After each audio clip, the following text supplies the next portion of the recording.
What's going on, guys? Hey, listen, got the same landscaper dropped off this hedge trimmer. It's out of the same batch of the last couple of videos, and yeah, this one's not good. I'm just gonna pull the rope with just 2 fingers and just look.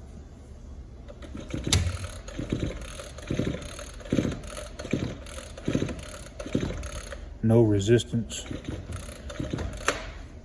But the crazy thing is, I can just pull the rope and tell the engine is burnt up. But the thing still runs. I don't know how. Let's crank it up.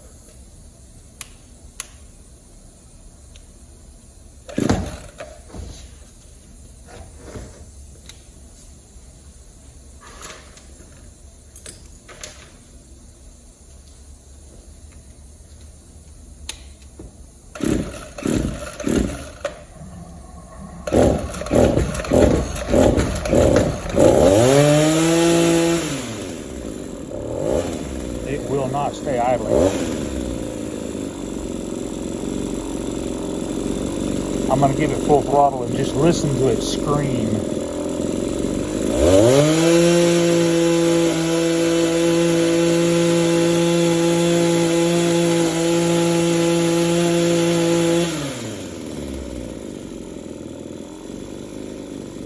It surges when it idles.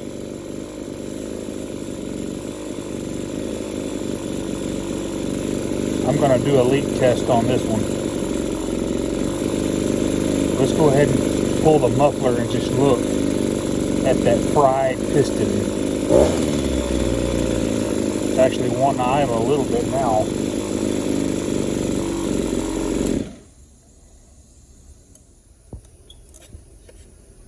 Go ahead and pull the muffler bolts out.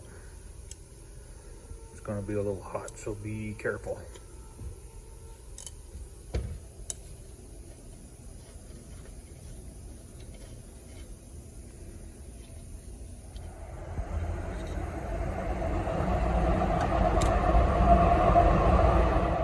Oh yeah, she's toast. No piston ring left. Piston just scored all the way.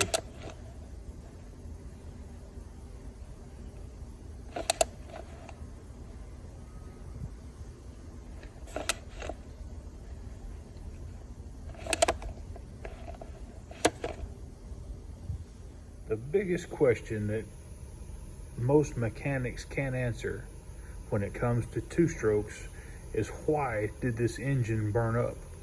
They'll just replace the worn parts, put the old gas tank on it, put the old carburetor back on it, and then a week later that motor comes back burn up because they didn't do their checks. They didn't do their diagnostics. You need to find out why this engine burned up. Now, to cover my butt, when I do a short block on one of these, it gets a new carburetor. I don't care what, if the customer doesn't want to put a new carburetor on it, I don't do the short block. Because if you have something amiss inside that carburetor that's not working properly, even if you rebuild it and that carburetor's still running lean, it's going to burn up that brand new short block, because the engine, the air to fuel ratio is just too lean. But the first thing that you need to do when you're diagnosing one of these is to do a crank case vacuum and pressure test. That way you can rule out an external vacuum leak, you know, whether it be a seal, crankcase half, a cylinder jug gasket, or your top and your bottom crank seals. So in the next shot, you're going to see pretty much a bare engine. I'm going to remove the fuel tank, remove the starter, and remove the shroud from around the cylinder. And we'll catch you guys here in just a second when I get that done. Alrighty, we got the exhaust blocked off. We have the intake blocked off with the hose hooked to the adapter. Got a plug in it, and I'm gonna pump it up to about 7 to 10 PSI.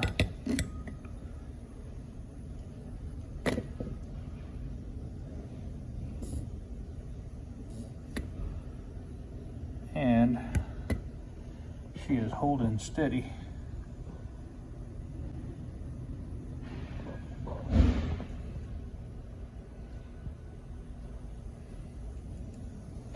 Let's do a vacuum test. Now I've moved my pump to pressure again, and I've removed the flywheel. We're just going to give it a spray. You're looking for bubbles, and when you put it in vacuum mode, you're looking for that liquid to be sucked into the motor. Spray around all of your screws here.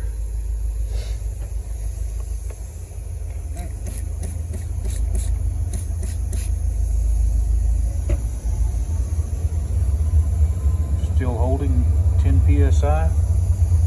All right, we're gonna put the tester in vacuum mode, and we're going to pull a vacuum on this little 2-stroke engine.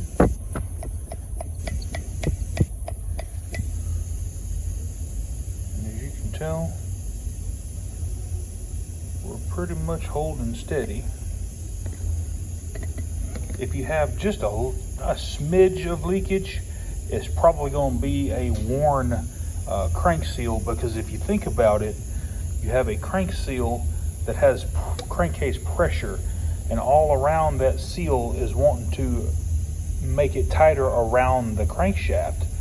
Does that make sense to you? So if you put pressure on it, it's less likely to leak than if you put a vacuum.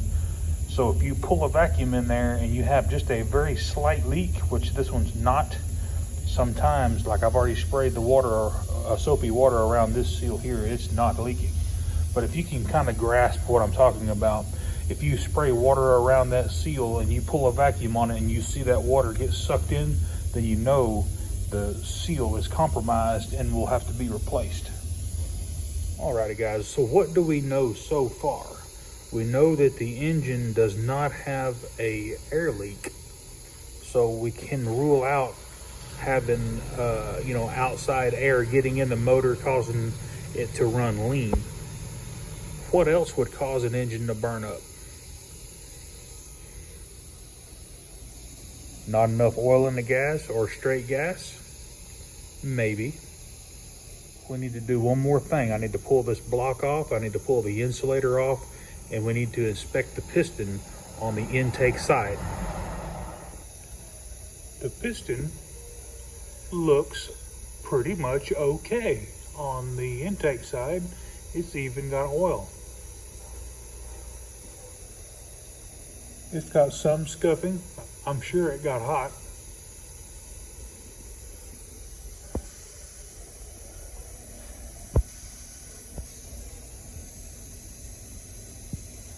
But all in all, it don't look bad on this side.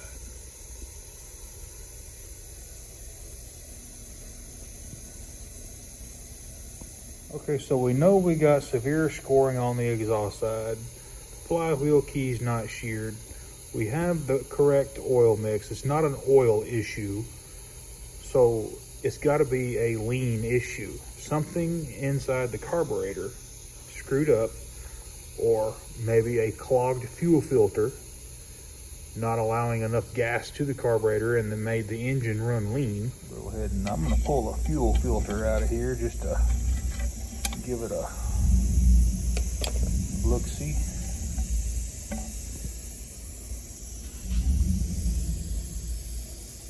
I'm just gonna do it the old-fashioned know-how, old-fashioned way. Fuel filter's not clogged. To make sure the integrity of the gas line is good, so I'm just taking the fuel filter out, pinch it,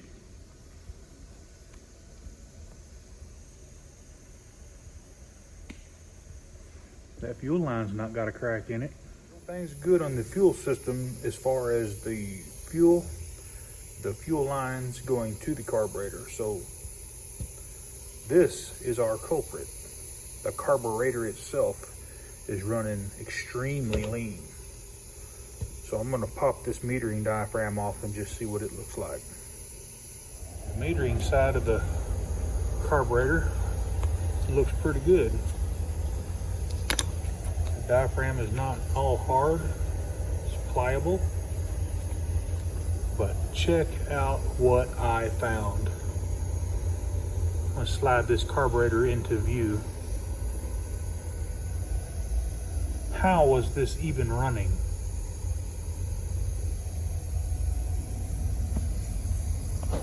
Look at the dirt in the fuel inlet screen.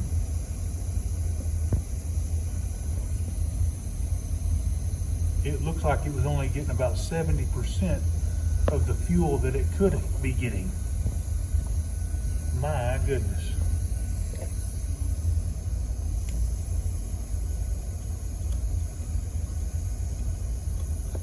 Well, the filter did its job, but it also starved the carburetor and the engine of fuel. That dirt right there didn't get in there from this fuel line and filter assembly. This looks like it's pretty new. That dirt got in from a previous time or a previous service, and we didn't, or whoever worked on it last kind of missed that important step of cleaning a carburetor when they put new fuel lines in it and they did a complete service. Pulling the fuel lines out of this thing without checking the inlet screen on the carburetor is pretty much the same thing as having a clogged fuel filter on the end of your fuel line. The previous mechanic or whoever worked on it last, or maybe the customer ran it, maybe the line rotted off and the customer ran it without a fuel filter. That's a very good possibility. But this trimmer's engine is toast because it was ran very, very lean. So the customer now has a few options. They can either put a short block on it, they can put a new piston and cylinder. Just depends on if the crank bearings are compromised. I wouldn't think they would be because of the intake side being okay on the piston. But however, if you just did a top end on it, you basically are not going to warranty it. But if you do a complete short block, it's actually got, I think, a year warranty from Echo whenever you do that option. So just let your customer know that, you know, we can patch this thing with a top end job, or we can do a short block for $50 more and have basically a brand new engine. But anyway, guys, please, if this content helped you out, if this video gave you some insight on why your 2 cycles don't run right, or just why they burn up in general, let me know. More Medic 1. Y'all have a great day.